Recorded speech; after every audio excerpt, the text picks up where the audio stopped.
Hola, muy buenos días a todos y a todas. Bienvenidos a esta 35ª reunión anual de investigación del Instituto Nacional de Psiquiatría Ramón de la Fuente Muñiz. En este segundo día de actividades vamos a comenzar con este simposio acerca de COVID-19 y salud mental, en el cual vamos a tener 4 excelentes presentaciones sobre las investigaciones y trabajos que se han hecho a lo largo de todos estos meses de pandemia en el tema de salud mental por parte de nuestro instituto.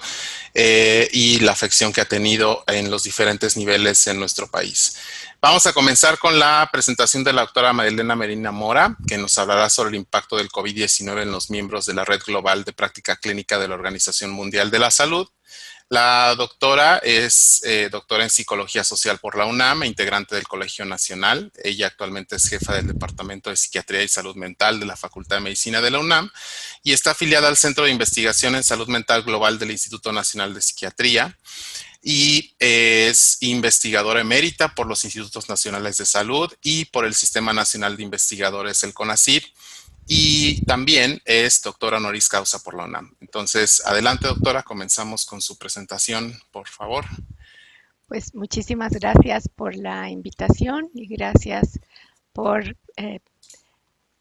permitirme presentar los resultados de esta investigación, que es una investigación coordinada por la Organización Mundial de la Salud, que se hace en la red de la práctica clínica de la Organización Mundial de la Salud, que es una red que está formada por clínicos de todo el mundo que contestaron las preguntas que se les hizo, los cuestionarios que se les mandó para evaluar las modificaciones a la clasificación internacional de enfermedades. El investigador principal es el doctor Jeffrey Reed. Él coordina el estudio internacional, él es de la Universidad de Columbia, y la doctora Rebeca Robles, conmigo somos los responsables de la investigación que se hizo en México, y además de México participan investigadores de todos los países que ven en la diapositiva, que son los centros internacionales que nos reunimos para aprobar, como decía, las modificaciones a la clasificación internacional de enfermedades. Como antecedentes podemos hablar de lo que se ha visto ya en muchos estudios, en donde es frecuente que los trabajadores de salud estén expuestos a altos estresores y cambios en su contexto de trabajo, y que frecuentemente en muchos lugares del mundo se encargan de la atención sin un adecuado equipo de protección. Los estudios de otras pandemias han evidenciado que los trabajadores de salud frecuentemente presentan síntomas psicológicos como ansiedad, tristeza, insomnio, y que esto puede perdurar por largos periodos de tiempo, lo que los lleva a reducir su calidad de vida. Los problemas de salud mental en la población general han incrementado debido a la pandemia, pero el acceso a los servicios se ha dificultado. Y los psiquiatras y otros personales de salud se encuentran ante un incremento de la demanda de servicios y alto estrés, por lo que resulta importante comprender su experiencia para asegurar la disponibilidad de los servicios de alta calidad adecuados a sus interesantes. Y esto incluye los que son ofertados por la vía de la tecnología.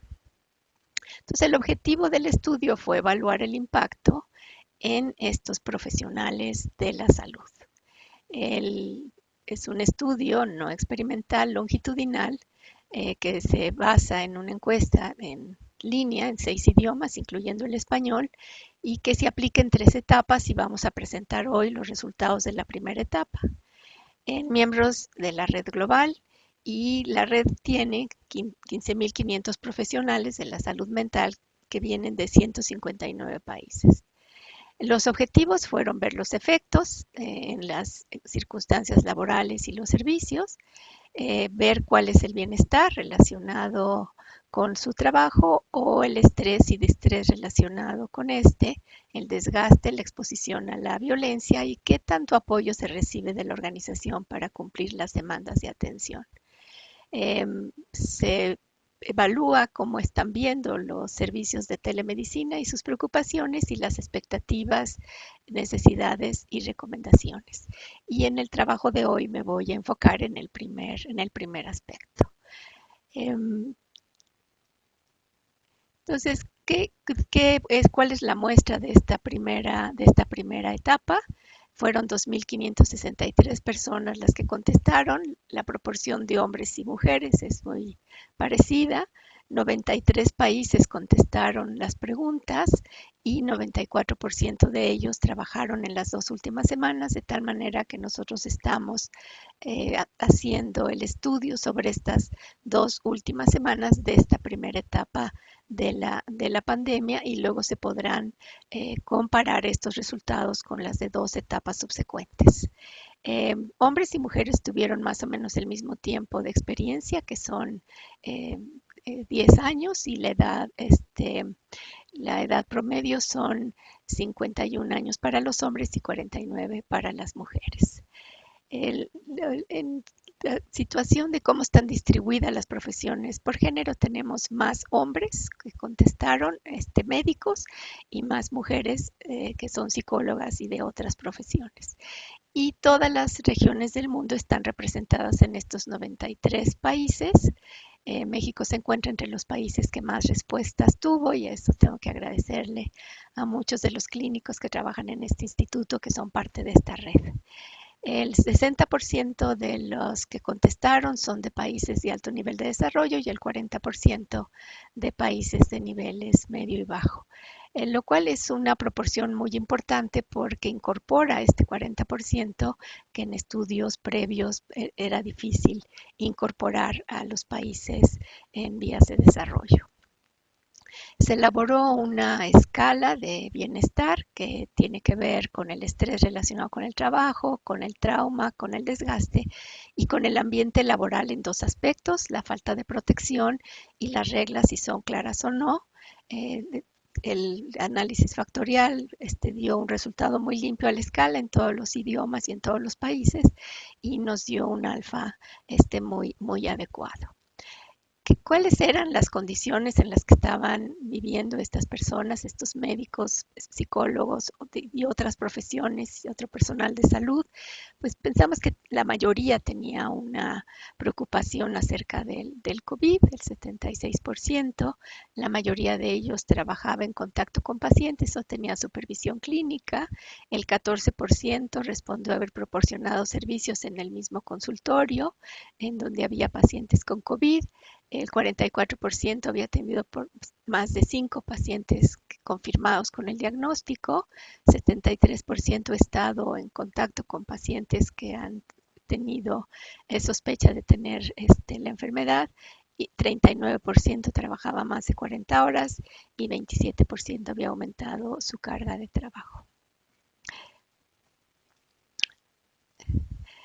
Durante las respuestas de cómo se sentían durante estas últimas semanas, encontramos que 46% de las mujeres y 32% de los hombres reportaron haberse sentido desgastados. Esto nos interesa mucho ver qué pasa como el tiempo de la pandemia ha sido más largo de lo expresado. Esperamos que estos indicadores aumenten. Si ha sentido que su trabajo lo ha vuelto frío o distante, el 23%, etcétera. O sea, tenemos una gran cantidad de respuestas que nos sugieren un inicio importante de desgaste. Tenemos más mujeres que reportan haberse sentido decaído, deprimido, sin esperanza, pero más hombres que nos dicen que le molestan problemas emocionales como sentirse ansioso, deprimido e irritable. También les preguntamos cómo ha sentido su trabajo en este mismo tiempo. Estas son las respuestas que nos dicen siempre o casi siempre.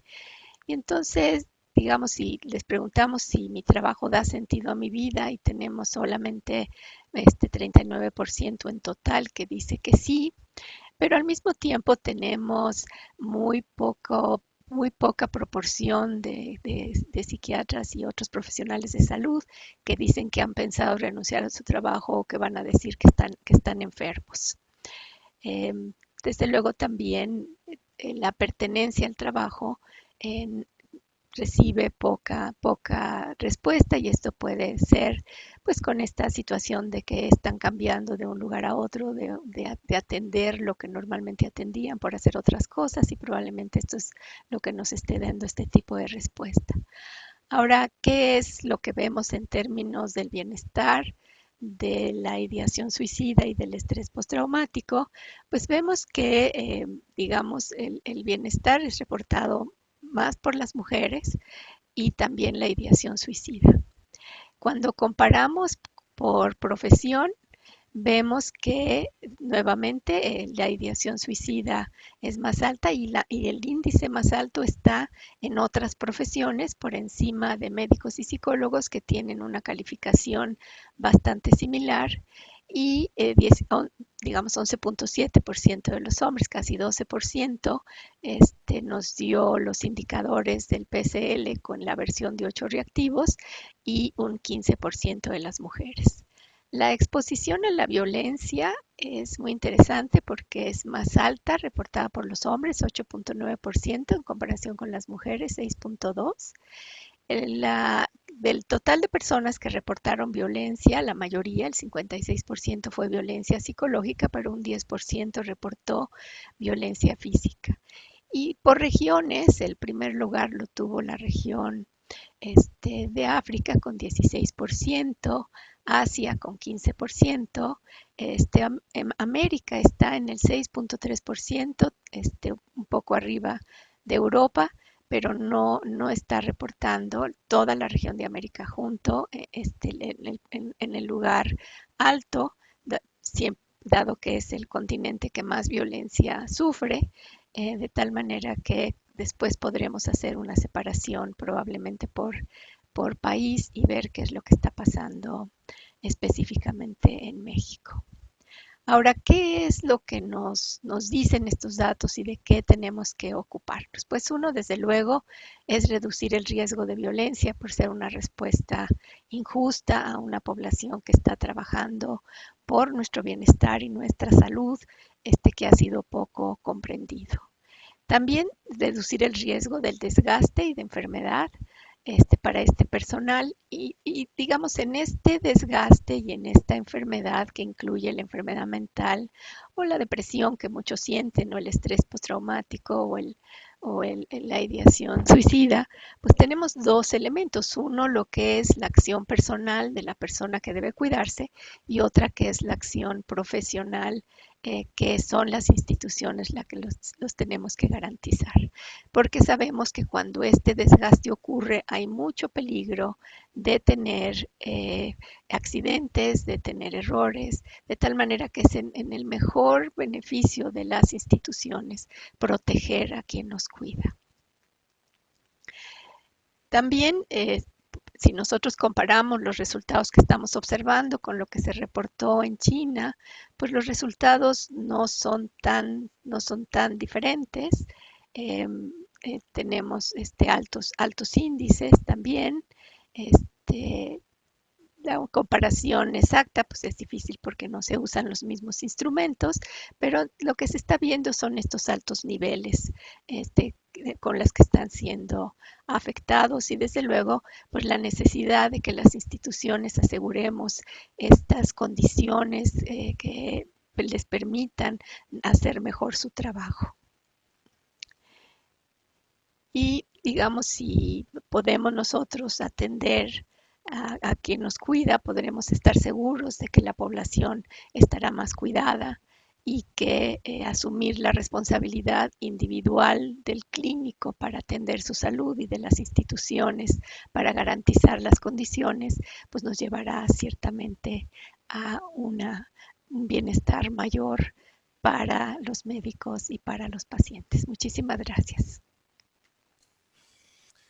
Muchas gracias, doctora Medina Mora. Muy interesantes los resultados. Vamos a tener un poco de tiempo al finalizar del simposio para poder discutir un poco las presentaciones. Entonces, le agradezco muchísimo la presentación. Vamos ahora con nuestro segundo ponente, que es el doctor Iliamín Merlín García, que nos hablará sobre los aspectos de la atención de la salud mental durante el COVID-19 El doctor Iliamín Merlín García es médico por la Universidad Autónoma Benito Juárez de Oaxaca y es especialista en psiquiatría y subespecialista en trastorno obsesivo compulsivo por el Instituto Nacional de Psiquiatría. Actualmente es profesor de psiquiatría de la Facultad de Medicina de la UNAM y es también profesor adjunto de la especialidad en psiquiatría de nuestro instituto.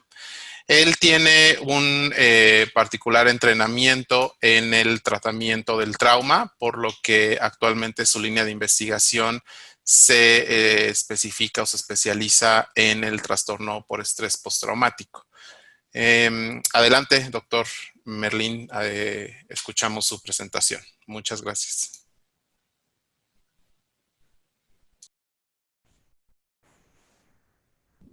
Muchas gracias. Bueno, pues agradezco, por supuesto, la invitación a participar en este simposio. Me da mucho gusto poder compartir con ustedes algo de la experiencia que hemos tenido en el instituto respecto a la atención en salud mental en esta circunstancia inédita para nuestra generación y para muchas y que nos ha, por supuesto, impuesto demandas particulares en la atención en salud en general y para nosotros también respecto a la salud mental. Pues brevemente, recordar que el coronavirus surgió en China, en una provincia de ese país, a finales del año pasado, y que la Organización Mundial de la Salud lo declaró oficialmente pandemia en marzo de este año. Sabemos que su transmisión fundamental es por contacto y por aire, y una característica que nos pone en esta circunstancia de adversidad mundial es que no existe un tratamiento específico para esta condición, de tal manera que todas las medidas que se han tomado pues tienen el propósito de prevenir la transmisión y la limitación de la propagación. Esto, además, se une a que esta condición pues genera estrés fundamentalmente en relación a que tenemos un conocimiento todavía limitado, a pesar de que este año es impresionante la cantidad de investigaciones y de publicaciones que se hacen al respecto de la COVID, todavía pues prevalece cierto grado de incertidumbre en términos de nuestra vida cotidiana y también en términos de la evolución que pueda tener esta pandemia. Esto nos genera, por supuesto, una percepción de peligro o de una falta de control sobre este fenómeno, y a su vez estas situaciones nos generan una percepción de alta vulnerabilidad y un estado de hiperalerta en la mayoría de las personas que estamos viviendo esta situación, de tal manera que esto puede generar que nuestros pensamientos estén fuera de control, que tengamos anticipación de consecuencias catastróficas o incluso la vivencia de esta experiencia con una sensación de injusticia o de castigo. Todo lo anterior, por supuesto, pues se había predicho y así ha sucedido, que estaría relacionado con el desarrollo de trastornos mentales de novo en personas previamente sanas en cuestiones de salud mental. Se han presentado cuadros a raíz de esta situación. Y por supuesto también era preocupante y nos tiene que ocupar la exacerbación de los síntomas en aquellas personas que ya tenían alguna afección a su salud mental. Y lo que se ha reportado y lo que hemos observado con más frecuencia, por supuesto, son los trastornos de ansiedad, la exacerbación o la presentación de trastornos afectivos, de trastorno obsesivo compulsivo. Particularmente hay que poner atención a síntomas o manifestaciones de la ansiedad por enfermedad, y por supuesto estas condiciones en respuesta a una situación de adversidad como la que estamos viviendo, el trastorno por estrés agudo y el trastorno por estrés postraumático. Hay que comentar también que para aquellos que tengan una vulnerabilidad previa, esta situación de estrés generalizada puede desencadenar episodios psicóticos o en aquellos que tengan una vulnerabilidad por algunas condiciones médicas crónicas, deteriorantes, situaciones de delirio.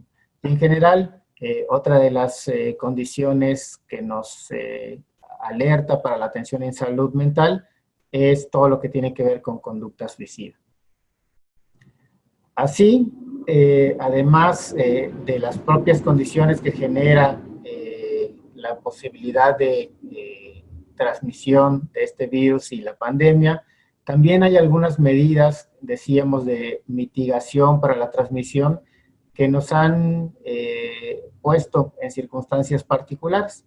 Entre ellas, el aislamiento, por ejemplo, el aislamiento voluntario, la cuarentena o todas las medidas de distanciamiento social que a las personas nos hacen percibir cierta limitación de nuestra libertad, esta sensación de incertidumbre en las personas que tienen que aislarse porque han sido diagnosticadas o porque tienen sospecha, pues les genera una sensación de soledad. Hemos visto cómo, a pesar de que nuestras rutinas han, digamos, disminuido en cuanto a la intensidad de actividad, esta condición de la contingencia nos produce bastante fatiga, tanto física como mental, estados de aburrimiento, se han trastocado nuestras rutinas y eso genera cambios en los ciclos biológicos, en nuestros hábitos y además, en general, pues el tiempo que ha durado esta situación nos ha generado situaciones de desánimo, desesperanza o de irritabilidad. Todas estas condiciones, en general, por supuesto, se preveía que forzaran a un incremento en la demanda, en la atención en la salud mental. Y entonces tenemos que ver, ¿no?, qué tenemos que hacer con la atención en la salud mental. Un grupo muy amplio de investigadores publicó recientemente algunas recomendaciones sobre la atención en la salud mental en esta situación de COVID. Y entonces ellos nos explican cómo justamente esta imprevisibilidad y la incertidumbre de la pandemia, así como el aislamiento y el distanciamiento social, y por supuesto los problemas económicos que está generando toda esta situación, han desencadenado problemas en la salud mental y particularmente hacen énfasis en la exacerbación de las desigualdades en la atención para la salud y en particular para la salud mental. De tal manera que estas consecuencias exigen una respuesta en los sistemas de salud y aunque a lo largo de los países los sistemas son muy variables, es cierto que en general lo que hemos implementado es una respuesta en las políticas de salud mental pública y una adaptación en los servicios de salud mental. Todo esto con el propósito de lograr pues mantener una atención eficaz, efectiva, mediante, por ejemplo, el control de infecciones en la atención a la salud mental. Se han tenido que modificar los medios de acceso a la atención y entonces ahora tenemos que tomar medidas para la atención directa o en persona, aquellos que demandan los servicios de salud mental, pero también hemos tenido que implementar, por ejemplo, medidas de atención a distancia, como la telemedicina o en nuestro caso la telepsiquiatría, que pues ha permitido mantenernos en contacto con las personas que requieren nuestra intervención. Además, hemos tenido que implementar medidas para asegurar la continuidad de la atención y en nuestro país hace muchos años está implementado el programa de Hospital Seguro, que justamente tiene por objetivo asegurar esta continuidad de la atención ante situaciones de desastres. En este caso, una emergencia epidemiológica. Y finalmente, tenemos que reforzar el acceso a la atención a los nuevos casos, en este caso de salud mental, y a aquellas poblaciones que tienen alto riesgo para desarrollar alguna afección de este tipo. En particular, en los hospitales psiquiátricos, tenemos algunos factores que debemos atender como situaciones de mayor riesgo, ¿no? Por ejemplo, sabemos que los hospitales psiquiátricos, por ser hospitales especializados en atención a un grupo de afecciones, pues cuenta con menor equipo de protección y un menor entrenamiento para el manejo de enfermedades infectocontagiosas.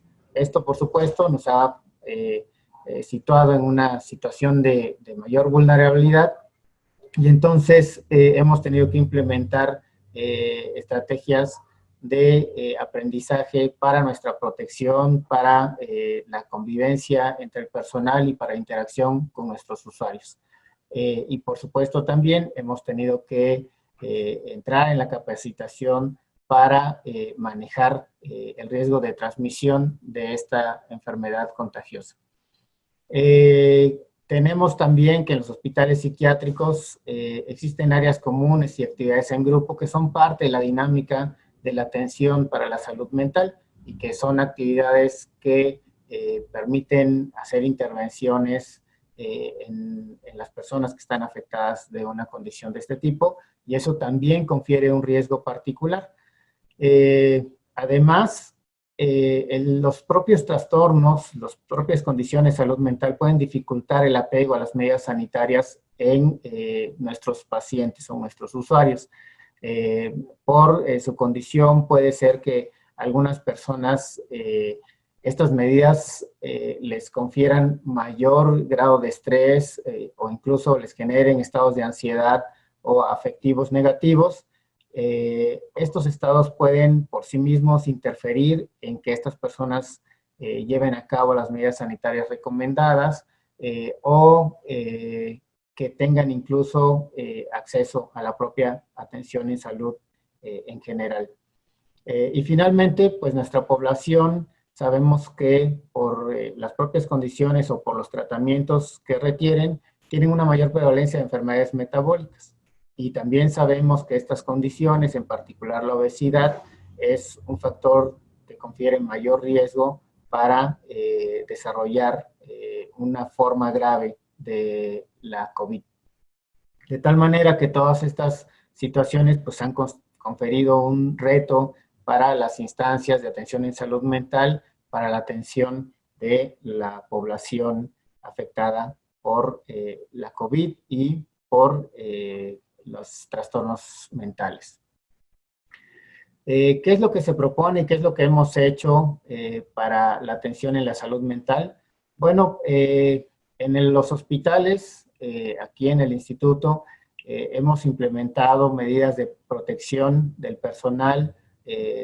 Por supuesto que nuestro personal está ahora capacitado para utilizar el equipo de protección que generalmente se ha recomendado para el contacto y disminuir el riesgo de transmisión.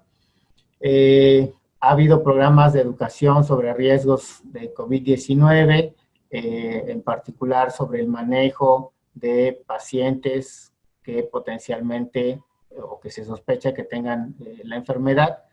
Se ha implementado en el hospital una reducción de las visitas. De hecho, en nuestro hospital, desde la implementación de la pandemia, o de la contingencia, quiero decir, sanitaria, se han suprimido las visitas a los pacientes hospitalizados, y esto, por supuesto, con el fin de disminuir el tránsito de personas y reducir el riesgo de contagio y de tener un brote hospitalario. Se ha reforzado el programa de higiene de manos, que nuestro hospital tiene muchos años que se ha implementado con bastante éxito. Éramos un hospital en donde las tasas de infección nosocomiales eran muy bajas y afortunadamente hasta la fecha no hemos tenido un caso de COVID que se haya detectado dentro del hospital o un caso de transmisión hospitalaria de esta condición en nuestros pacientes. Además, se recomiendan medidas como la medición de la temperatura frecuente, que se hace de forma rutinaria como parte de la atención a los pacientes hospitalizados, pero en el caso de nuestro instituto, pues implementó un sistema de triage respiratorio. En este sistema hemos podido filtrar a todos aquellos usuarios visitantes de nuestra institución para detectar todas las manifestaciones que nos pongan en la alerta. Se les hace una medición de la temperatura y se hace un interrogatorio sobre las manifestaciones de la COVID, y en aquellas personas en las que se detecta alguno de estas manifestaciones, pues se les da indicaciones para que reciban atención y se toman medidas para la atención de estos usuarios, ¿no? Por ejemplo, se implementó una zona de atención de riesgo, así se le denomina, en donde aquellas personas que acuden a solicitar una consulta por alguna afección en salud mental y que tienen algunas manifestaciones que nos hacen sospechar de la COVID, se pasan a esa área y con medidas aún más extremas de atención, se les brinda la evaluación y las indicaciones pertinentes. También se han limitado las actividades grupales en la dinámica de la hospitalización. Hay un área desde el principio de la contingencia que se ha destinado para hospitalización de personas sospechosas o confirmadas con COVID-19 y que por la condición de gravedad de una afección de salud mental requieren una hospitalización en un instituto como este. Hasta la fecha no hemos tenido un caso hospitalizado con COVID, pero el área está disponible o ha estado disponible para estas situaciones. En caso de que se sospeche de algún posible de algún posible enfermo de COVID, pues se han tomado medidas para aislarlos, y ahí sí hemos tenido casos sospechosos en donde las personas estando hospitalizadas desarrollan algunos síntomas respiratorios, se han aislado, se han mantenido en observación y en ninguno de ellos se ha confirmado la condición de COVID. Otras medidas que se sugieren son separar a los hospitalizados recientes, y entonces en estas personas, cuando recién ingresan, se tiene un especial cuidado para su vigilancia, puesto que sabemos que el periodo de incubación del virus hace que los síntomas puedan diferirse en su expresión. Como en todas las instituciones se ha recomendado, hemos también establecido criterios de hospitalización más estrictos que nos permitan tener mayor seguridad de una reducción en el riesgo de transmisión y también de complicaciones en los pacientes hospitalizados. Y también se ha procurado una menor duración de las estancias hospitalarias, de tal manera que esto nos permita egresar a los pacientes a la mayor brevedad posible, que logremos su estabilización y que tengamos también disponibilidad de las áreas para atender a otras personas. En cuanto a la atención en la comunidad, pues lo que se propone es incrementar el acceso y disponibilidad de medicamentos y, por supuesto, de los servicios de atención en salud. En nuestro instituto, la consulta externa se ha mantenido abierta a través del programa de continuidad, que es otra de las recomendaciones de la Organización Mundial de la Salud para los hospitales. Este servicio ha funcionado a través de guardias con el fin de reducir la exposición del personal de salud. Se ha establecido que aquellas personas vulnerables limiten su contacto con los usuarios o sus jornadas laborales presenciales. Sin embargo, no se ha suspendido la atención ambulatoria para todos los usuarios que requieran evaluaciones psiquiátricas. Se sugiere también que hay que disminuir los traslados de pacientes e implementar visitas domiciliares.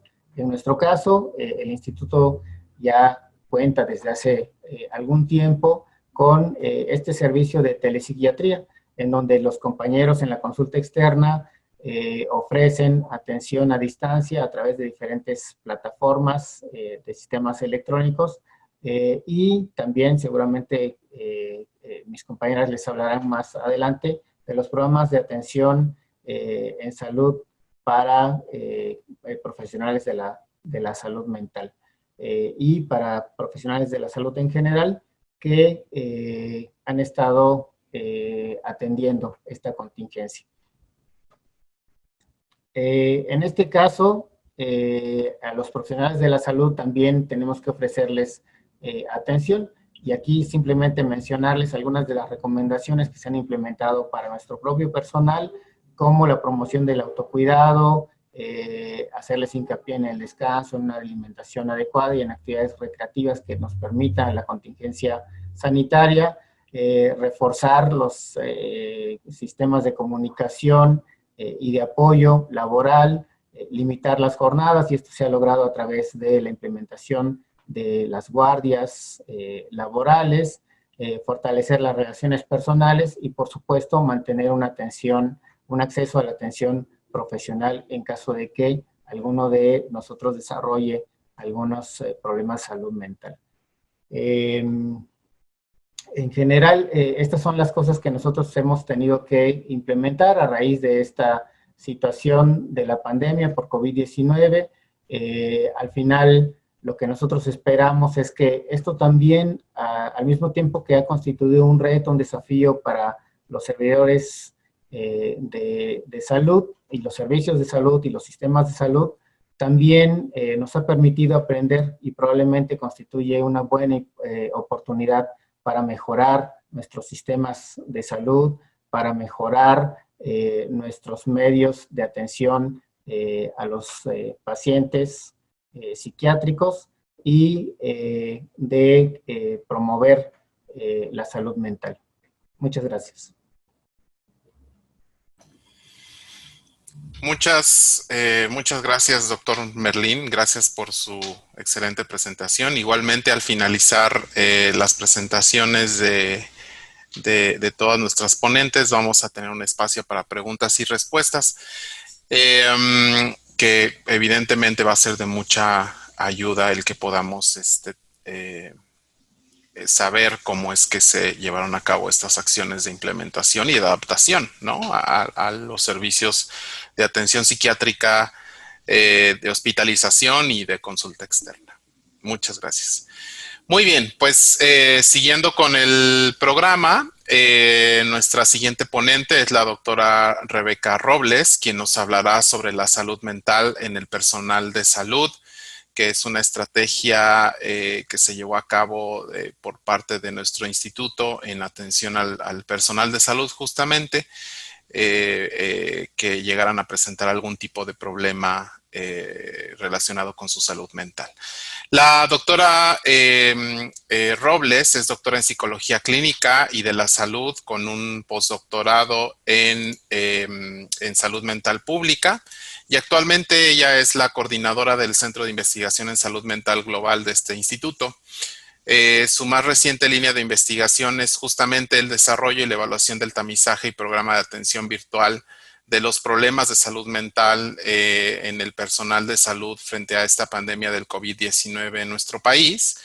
Y esta estrategia forma parte, o este programa de atención forma parte de la Estrategia Nacional de Salud Mental frente al COVID-19 de la Secretaría de Salud, que el día de hoy nos va a presentar algunos de los resultados preliminares que se han obtenido de este programa de atención. La escuchamos. Adelante, doctora Robles. Muchas gracias, doctor Hamid Vega. Es un gusto estar aquí con ustedes presentando este trabajo.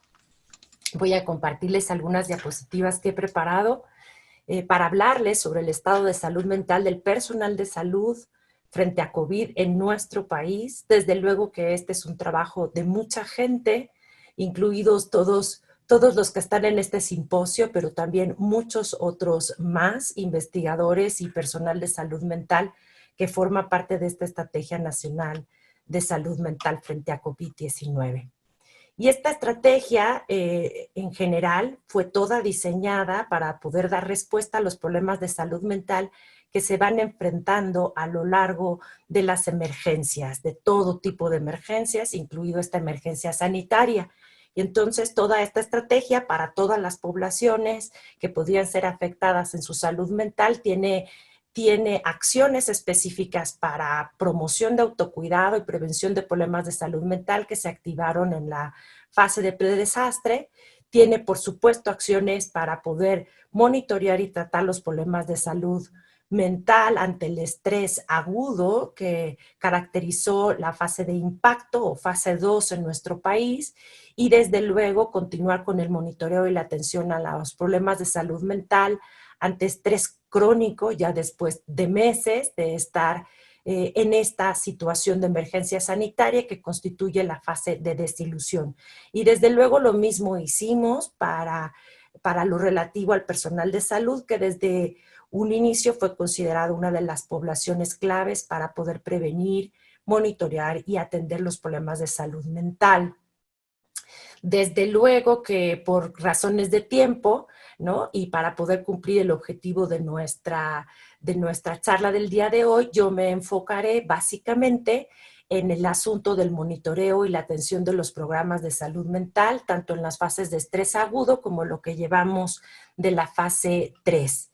Y para hacer este monitoreo y atención de problemas de salud mental en estas dos fases, la 2 y lo que llevamos de la 3, lo que se hizo fue una colaboración interinstitucional entre básicamente la Secretaría de Salud y muchas de sus instancias, específicamente el Instituto Nacional de Psiquiatría, pero también muchas otras, y la UNAM, especialmente su Facultad de Psicología y la de GAPA, para poder generar algo que denominamos cuestionario para la detección de riesgos psicosociales, que se encuentra en el portal federal de coronavirus.gov.mx, específicamente en la sección de salud mental, pero también en la de personal de salud. Uno contesta este cuestionario y entonces puede uno determinar qué problemas de salud mental se están presentando en el personal de salud, y se hace con base en cuestionarios de tamizaje altamente sensibles y muy breves.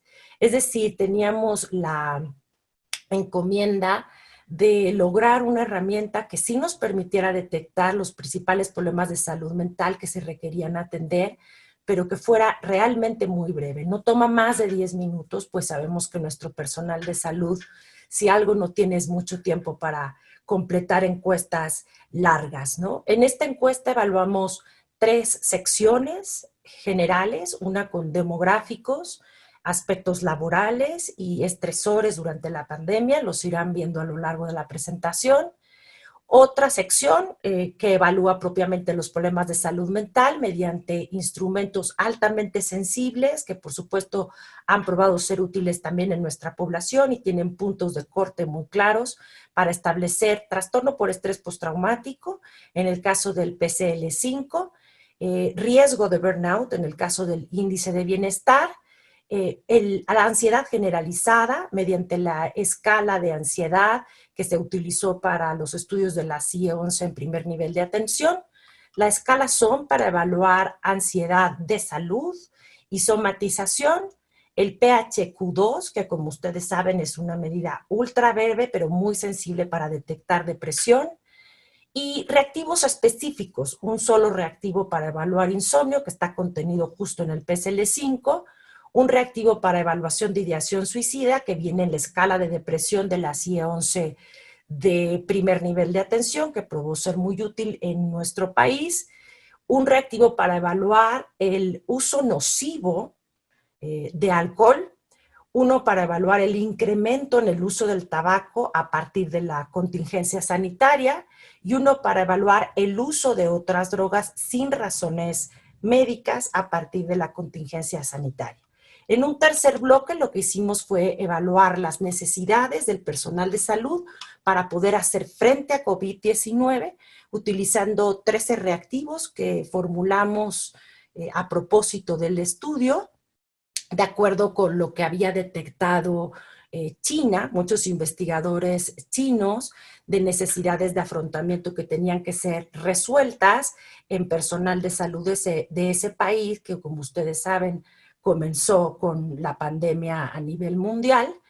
Y entonces dieron cuenta de qué cosas teníamos que explorar para poder cubrir necesidades específicas de afrontamiento del personal de salud ante esta contingencia.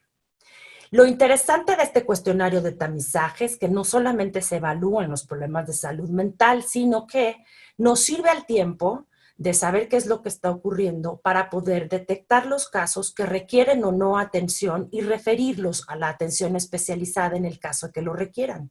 Y entonces lo que se hace en el cuestionario es, mediante un pseudoalgoritmo, generar retroalimentaciones inmediatas al personal de salud que le permiten conocer su estado de salud mental. En el caso de que no se detecte un problema de salud mental específico que requiera atención especializada, lo que se hace es darles un conjunto de estrategias para prevención de salud mental que incluyen videos psicoeducativos en técnicas para manejo de estrés, por ejemplo, pero también cursos en línea para poder adquirir distintas habilidades, por ejemplo, para afrontar momentos de estrés y disminuir la posibilidad de consumo de sustancias como afrontamientos pues no adecuados ante situaciones de alto estrés.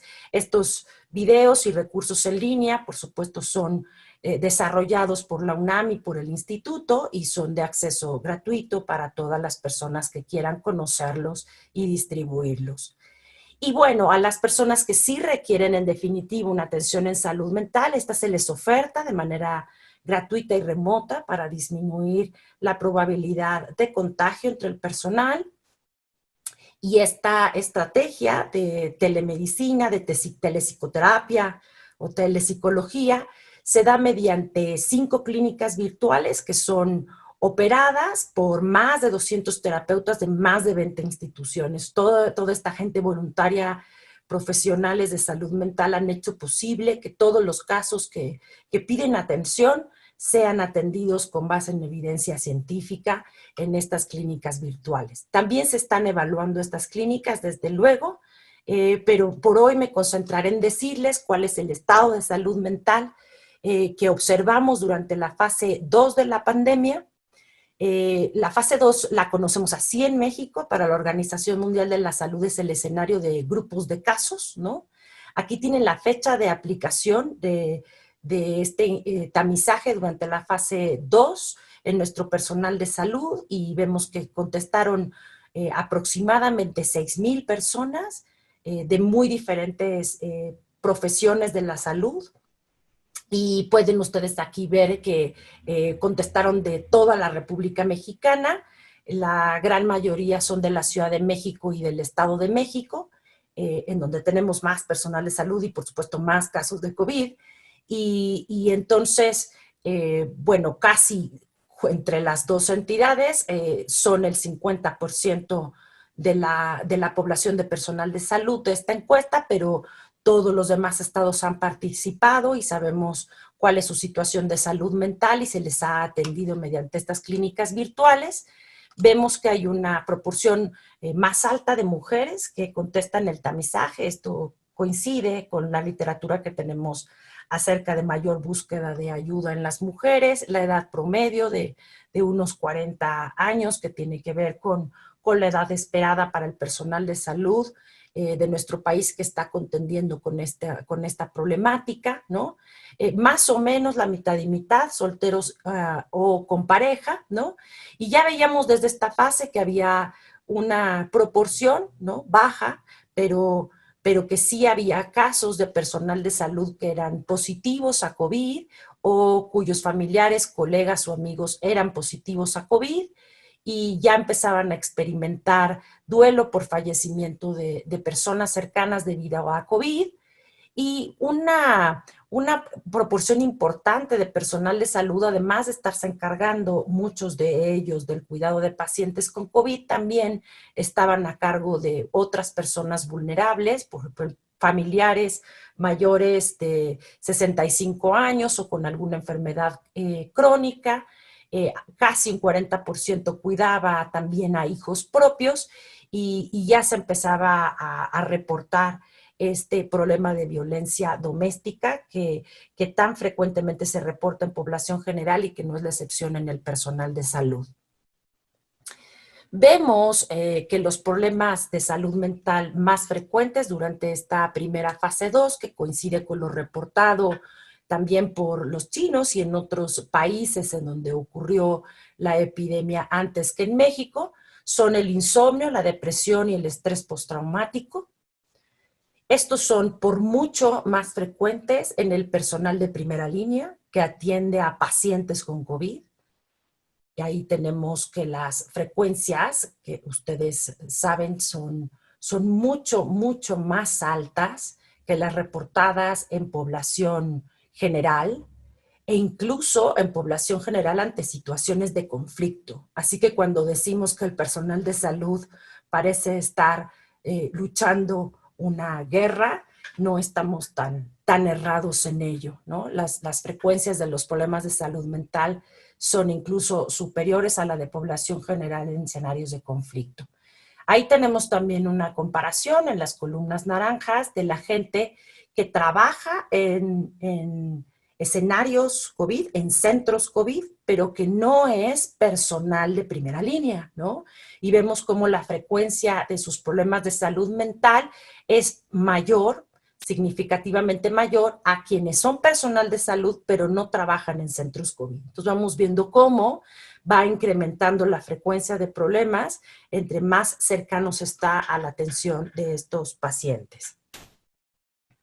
Cuando hacemos la comparación por género, vemos como en congruencia con lo que se ha reportado a nivel internacional hace mucho tiempo en relación con vulnerabilidad de género a diferentes problemas de salud mental, como las mujeres tienen muchos más problemas de insomnio, depresión, estrés postraumático, ansiedad de salud y somatización, ¿no? Y como los hombres tienen, por su parte, mayor frecuencia de problema de uso de sustancias, incluyendo el alcohol, el tabaco y otras drogas.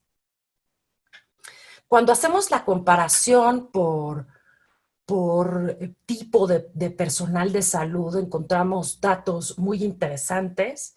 Y aquí vemos cómo los estudiantes de medicina, los médicos generales y residentes y los especialistas, es decir, todo este grupo de personas que conforman la disciplina médica, desde estudiantes hasta los especialistas, tienen niveles importantes de problemas de salud mental en comparación con los otros tipos de personal de salud.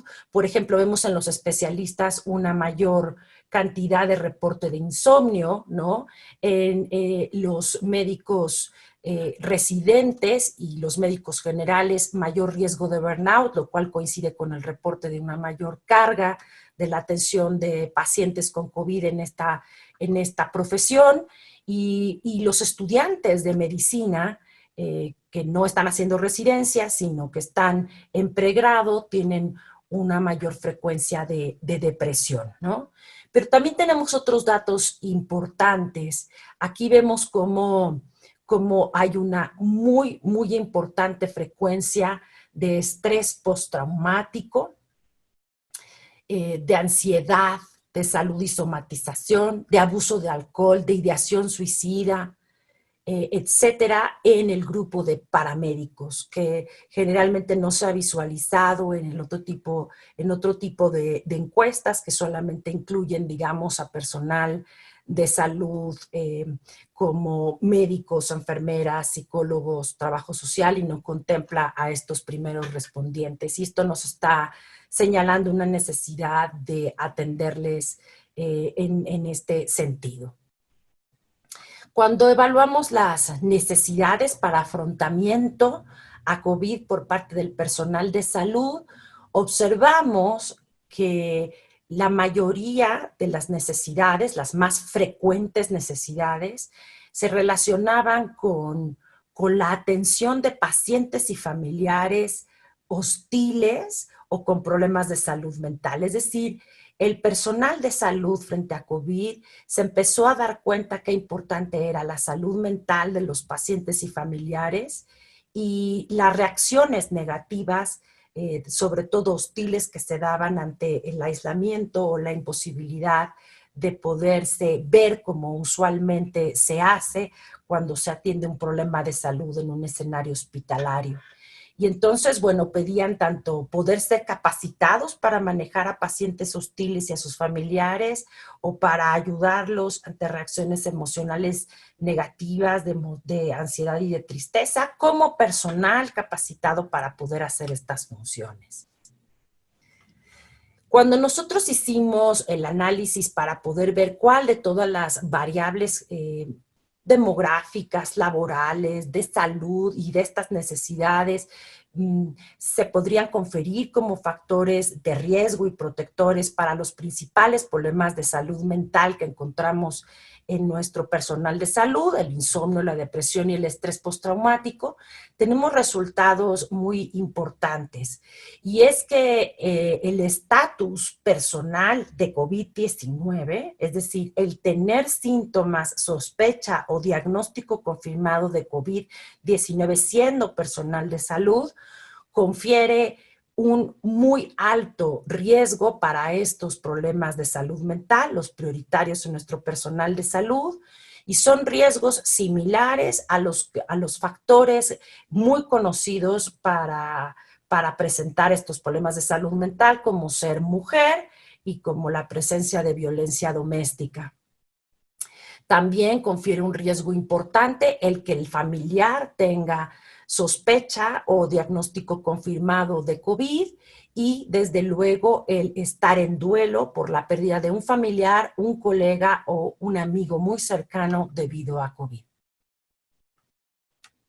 ¿Y qué es lo que pasó en la fase 3? En lo que llevamos de la fase 3, porque seguimos monitoreando y atendiendo al personal de salud, pero aquí les presento este corte para la presentación aquí en la RAI, ¿no? De lo que ha pasado en el estado de salud mental durante lo que llevamos de la fase 3.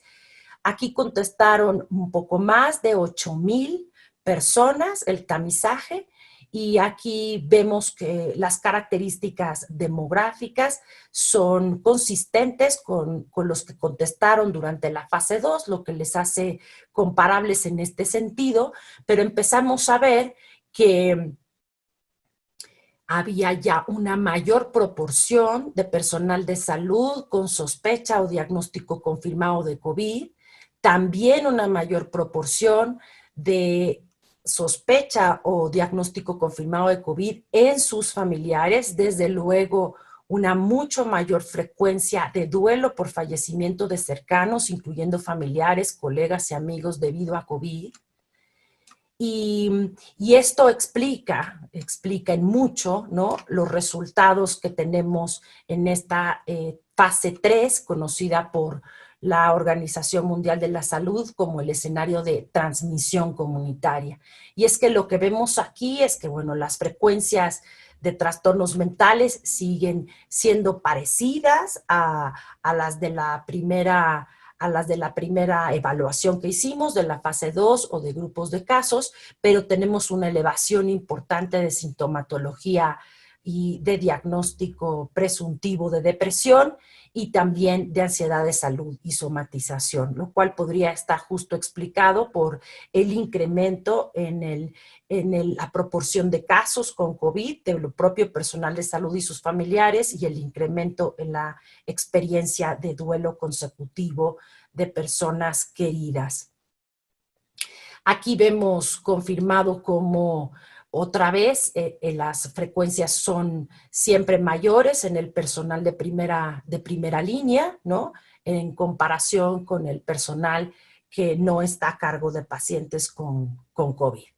En conclusión, que tenemos en esta primer análisis sobre las fases 2 y 3 de problemas de salud mental y necesidades de nuestro personal de salud en México, tenemos que el monitoreo en línea de problemas de salud mental en personal de salud es factible y de utilidad para poder identificar necesidades prioritarias de atención a lo largo del tiempo, a lo largo de la pandemia, destacando el insomnio, la depresión, el estrés postraumático, la ansiedad de salud y la somatización. tenemos que nos sirve también para poder identificar grupos especialmente vulnerables y también grupos resistentes a presentar estos problemas, ¿no? Porque, bueno, yo les resalté durante la presentación que estos grupos vulnerables son el personal de primera línea, por supuesto, las mujeres, los médicos en formación, especialistas y paramédicos, pero también nos atrae este resultado que por supuesto se presta a futuras investigaciones de cómo el personal de psicología y enfermería tenía menos proporción o menos frecuencia de estos problemas de salud mental, y que esto podría estar indicando quizá que la alfabetización en salud mental que tienen los psicólogos o el apoyo y la cohesión grupal característico de muchos grupos de enfermeros y enfermeras podría estar constituyendo un factor protector para estos problemas de salud mental.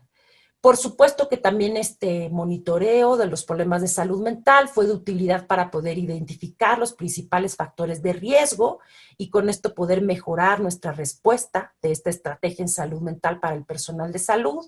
Destaco para concluir solamente 2 de estos factores de riesgo que hicieron que generáramos una nueva clínica virtual justamente para hacer acompañamiento ante duelos consecutivos, viendo que el duelo era un factor de riesgo importante para estos problemas de salud mental. Y por supuesto que lo que quiero destacar para terminar esta presentación es que es necesario gestionar la disponibilidad y capacitación en el uso del equipo de protección personal y de otras medidas de protección de contagio, tanto para el personal de salud como para sus familiares y amigos, y que en este sentido los resultados de este estudio prueban que la bioseguridad del paciente, del personal de salud, atendiendo pacientes con COVID, además de ser una medida para proteger su salud física, es una de las principales medidas para resguardar su salud mental. Muchísimas gracias.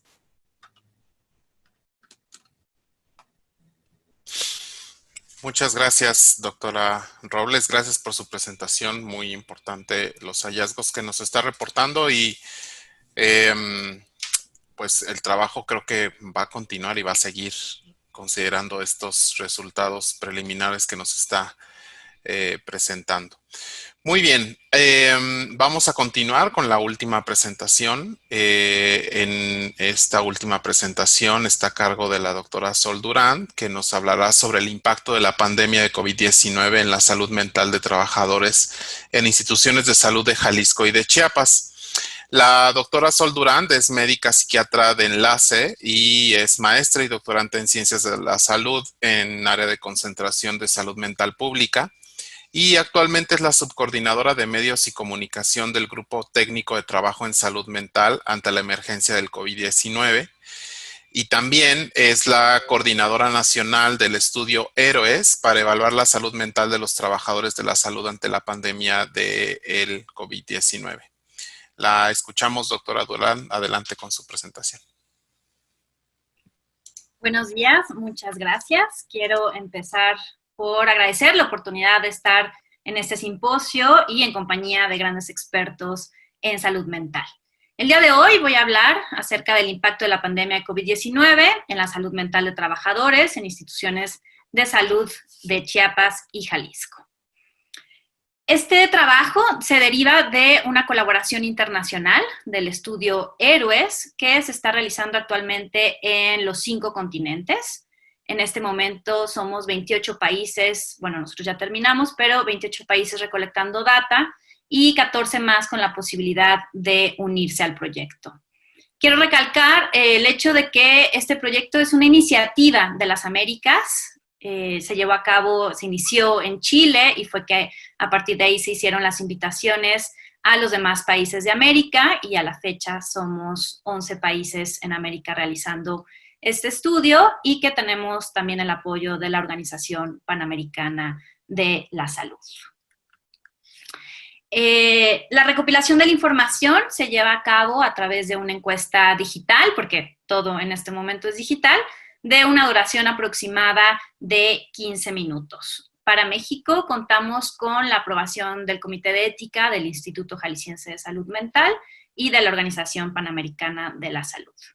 La encuesta la realizamos entre el 19 de mayo y el 24 de julio, a lo largo de un poco más de 2 meses, y hubo 3.247 personas que iniciaron la encuesta, de las cuales 2.587 la terminaron. Y para los fines de esta presentación, nos vamos a enfocar en los resultados de Chiapas y Jalisco, ya que fueron los estados con mayor número de encuestas terminadas.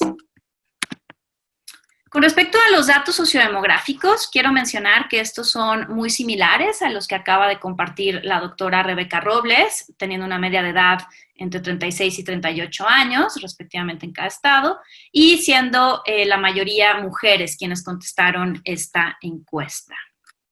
Con respecto al tipo de centro, vemos que en Jalisco la mayoría de las personas que contestaron se encontraban trabajando en un centro de salud hospitalario, mientras que los de Chiapas se encontraban principalmente en un centro de salud no hospitalario.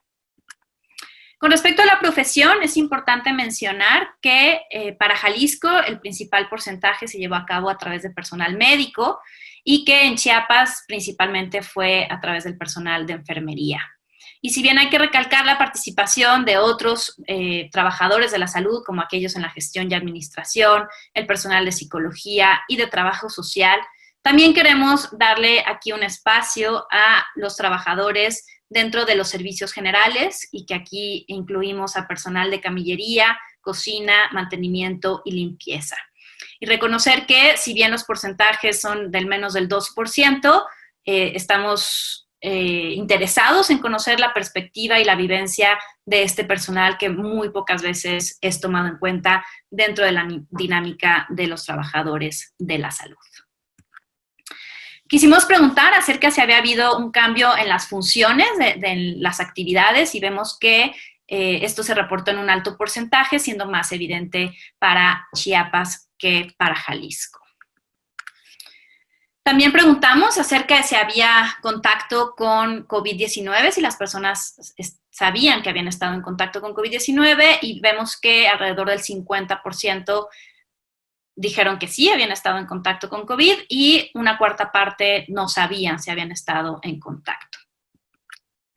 Esto es importante porque acerca de los elementos de protección personal, si estos eran proporcionados por la institución, y esto es importante porque justo lo acaba de comentar la doctora Rebeca Robles acerca de que el acceso a este equipo puede tener un impacto en la salud mental de los trabajadores de la salud. Y vemos que Jalisco tuvo mayor acceso a los elementos de protección personal, por lo menos aquellos proporcionados por su institución de trabajo.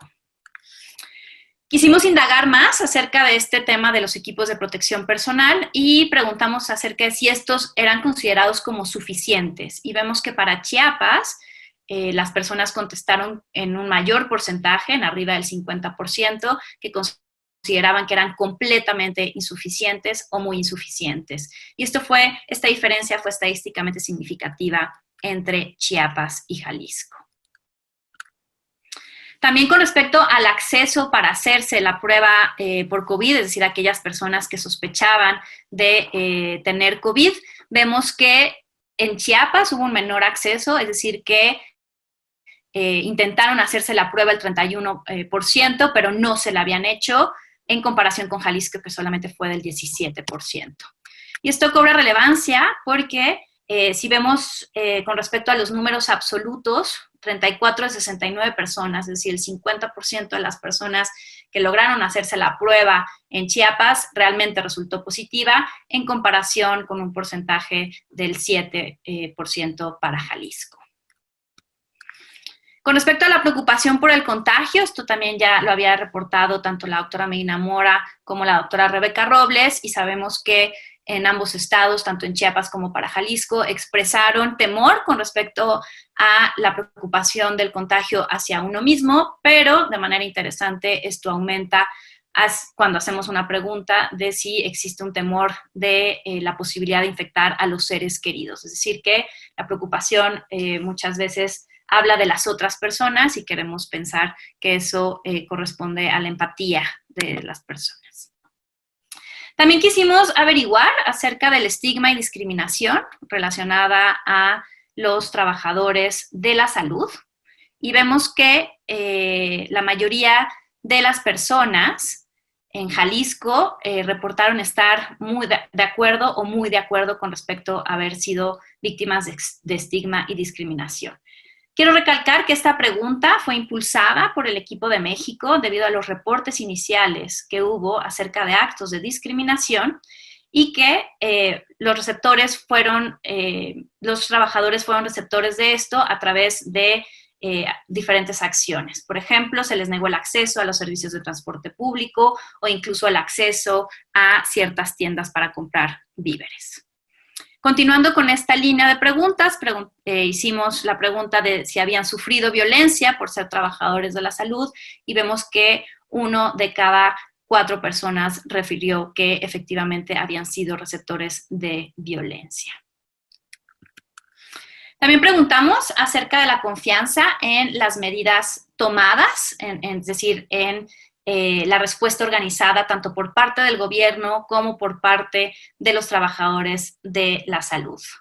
Y esta pregunta tomó muchísima relevancia, no solo por la evidente desconfianza que se puede ver por arriba del 60%, que muestra que la población tanto en Jalisco como en Chiapas tienen una desconfianza con respecto a las medidas tomadas por el gobierno, pero por también la diferencia que ocurre con respecto a Chiapas y Jalisco en el lugar de trabajo. Es decir, la desconfianza persiste por el personal trabajador del estado de Chiapas con respecto a Jalisco.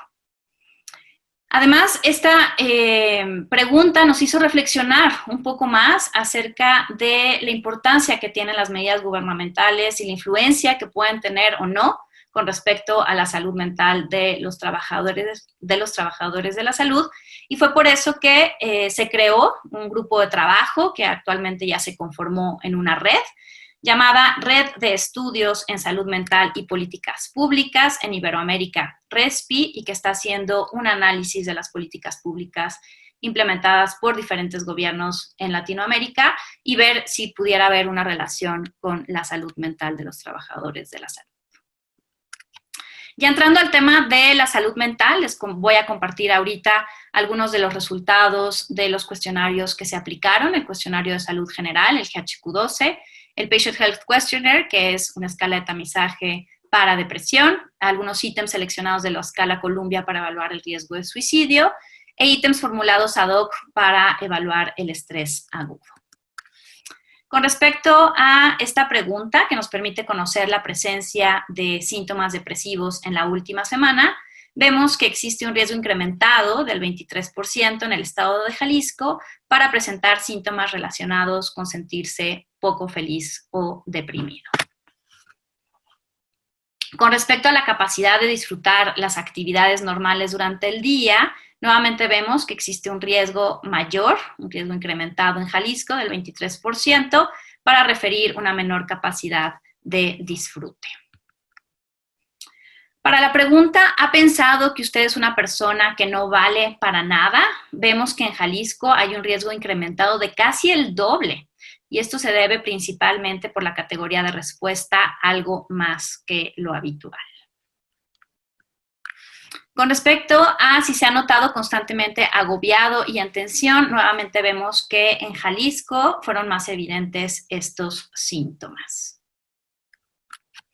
Y también con relación al sueño, que fue uno de los ítems o uno de los factores encontrados en la encuesta presentada previamente, vemos que las preocupaciones en el sueño, en ambas muestras, reportaron perder el sueño alrededor del 50%, sin embargo, esta diferencia entre estados no fue estadísticamente significativa. Aquí vemos una gráfica con respecto a los 12 ítems del GHQ-12 y lo que quiero evidenciar es que para 11 de los 12 ítems interrogados, Jalisco presentó un mayor riesgo con respecto a la presencia de estos síntomas, excepto para uno de los ítems. Con respecto al PHQ-9, que comento que es una escala de tamizaje para evaluar síntomas depresivos que se basa en los criterios diagnósticos del DSM. Aquí vemos nuevamente las 9 preguntas de manera gráfica y vemos que para 8 de las 9 preguntas, nuevamente Jalisco reportó una presencia mayor de los síntomas. La pregunta que no fue significativa estuvo relacionada con la lentitud o agitación psicomotriz. Con respecto a la conducta suicida, hicimos esta pregunta, si en las últimas 2 semanas había pensado que estaría mejor muerto o se le había ocurrido lastimarse de alguna manera. Y afortunadamente vemos que menos del 10% reportó estos pensamientos. Sin embargo, cuando nos vamos a los números absolutos, esto significa que fueron 27 personas que refirieron estos pensamientos más de la mitad de los días o casi todos los días, y 17 personas en Jalisco. Y esto cobra relevancia porque sabemos que la conducta suicida es un continuum y que necesitaremos realizar intervenciones dirigidas a la población que está expresando este riesgo. Es decir, necesitaríamos potencialmente darle atención a estas 27 personas en Chiapas y 17 personas en Jalisco para disminuir el riesgo. Con respecto a las preguntas de estrés agudo, únicamente la pregunta 2, relacionada a tratar de evitar los recuerdos, pensamientos y o sentimientos angustiosos acerca de la pandemia de COVID, fue la que presentó mayores resultados positivos y no hubo diferencia en estas respuestas entre los estados de Jalisco y Chiapas. Y con respecto a la necesidad de atención en salud mental y ver si habían necesitado una atención psicológica independientemente de haberla o recibido o no, vemos que solamente 1 de cada 4 personas considera necesaria esta atención en salud mental, lo cual es para llamarnos la atención. Y que estos porcentajes disminuyen aún más con respecto a si realmente ha recibido apoyo psicológico a raíz de esta pandemia. Tanto preguntamos de manera presencial como de manera virtual, y a pesar de que no hubo diferencias entre los estados, vemos que la atención se brindó más, por ejemplo, para el personal de Chiapas que de Jalisco, a pesar de que los de Jalisco, insisto, son los que más están presentando sintomatología con respecto a su salud mental. Solo quiero mencionar algunas conclusiones, empezando por que existe un alto nivel de percepción de riesgo y que es más evidente para Chiapas que para Jalisco, y esto lo vemos a través de un porcentaje mayor en el cambio en las funciones, la vivencia de que los equipos de protección personal son insuficientes, que las personas en Chiapas han tenido un menor acceso a las pruebas de COVID, pero mayor positividad cuando logran realizarse la prueba para coronavirus. Vemos que de manera generalizada existe un alto nivel de desconfianza en la respuesta organizada, tanto para Jalisco como para Chiapas, en las medidas gubernamentales, pero más evidente para Chiapas con respecto a las medidas tomadas por el lugar de trabajo.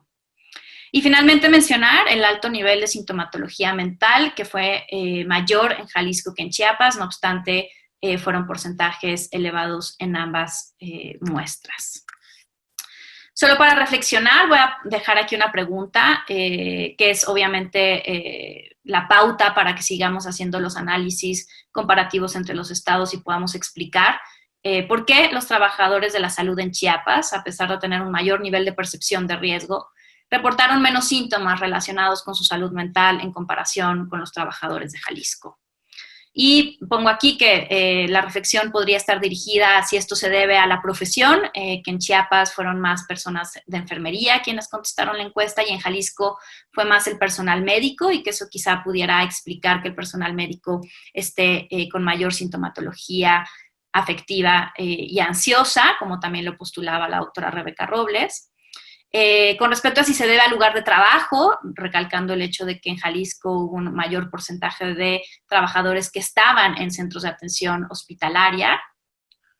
Y también, bueno, reconocer un poco en la línea de lo que compartía la doctora Rebeca Robles, que quedará pendiente conocer la relación entre los recursos positivos, es decir, conocer por qué hay algunas poblaciones que están teniendo mayor síntomas versus otras dentro de los mismos trabajadores de la salud. Y entonces reconocer estos recursos como el apoyo social y la resiliencia y ver la relación que pudiera existir con la sintomatología reportada para entender las diferencias entre Chiapas y Jalisco.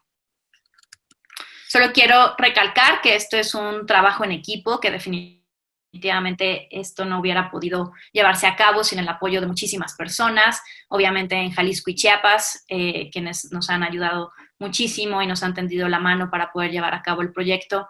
Y obviamente una mención especial a Rubén Alvarado y Franco Mascayano por invitarme a participar en este proyecto, a liderarlo en el país.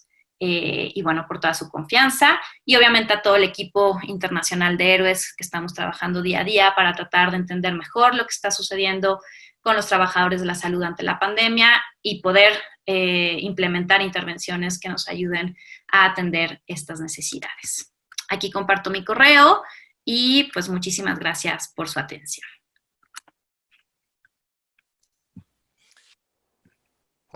Pues muchas gracias, doctora Durant. Igualmente, muy interesantes los resultados, que creo que abren mucho la discusión acerca de la influencia que podrían llegar a tener justamente las medidas tomadas de manera local, independientemente de que estamos en el mismo país. Y justo lo que decías al final, ¿no? Creo que queda pendiente también identificar qué cosas o factores son los que de pronto pueden estar tomando o cobrando fuerza para influir en que se presente o no psicopatología en el personal de salud, ¿no? Muy bien, bueno, terminando entonces ya las 4 presentaciones, vamos a dar inicio y vamos a dar paso a la sección de preguntas y respuestas, que tenemos espacio para algunas. Entonces, bueno, vamos a comenzar con esta sección, ¿ok?